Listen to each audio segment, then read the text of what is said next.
ସକାଳୁ ଉଠିବା ମାତ୍ରେ ପାପୁଲିକି ଦେଖିବ। ସକାଳୁ ଉଠି ନିଜ ଶୋଇବା ସେଜ ସଜାଡ଼ନ୍ତୁ। ଖାଇବା ପରେ ଥାଳିରେ ହାତ ଧୁଅନ୍ତୁ ନାହିଁ। ଅଇଁଠା ବାସନକୁ କେବେ ପକେଇ ରଖନ୍ତୁ ନାହିଁ।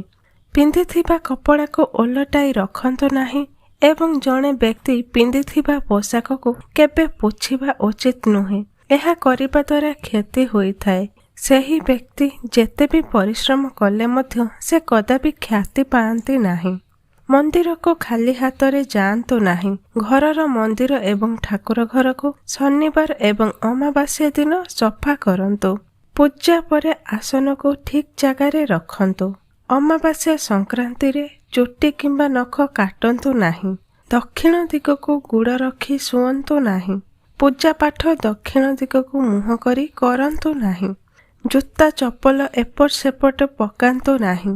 ଗାଈକୁ ଗୁଡ଼ ଖାଇବାକୁ ଦିଅ।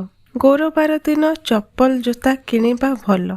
ଗଙ୍ଗା ଜଳ ଘରେ ରଖିବା ଦ୍ୱାରା ବହୁତ ଶୁଭ ହୋଇଥାଏ ଏବଂ ମା ଲକ୍ଷ୍ମୀଙ୍କ କୃପା ମିଳିଥାଏ। ରାତ୍ରି ସମୟରେ ଘରେ କର୍ପୂର ଜାଳିବା ଭଲ ଅଟେ। ତୁଳସୀ ବୃକ୍ଷ ମୂଳରେ ଘିଅ ଦୀପ ଜାଳିବା ଶୁଭ ଅଟେ। ପୂଜା ଘରେ ଶଙ୍ଖ ରଖିବା ଘର ପାଇଁ ଶୁଭ ଅଟେ।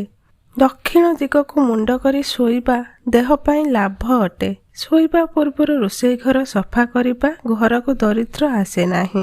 ଶୁକ୍ରବାର ମା ଲକ୍ଷ୍ମୀଙ୍କ ପୂଜାରେ ଫଳ ଭୋଗ କରିବା ଭଲ। ଗାଈକୁ ଅଟା ସହିତ ଗୁଡ଼ ମିଶାଇ ଖାଇବାକୁ ଦେବା ଭଲ ଅଟେ। ଧନ୍ୟବାଦ। ଜୟ ଜଗନ୍ନାଥ।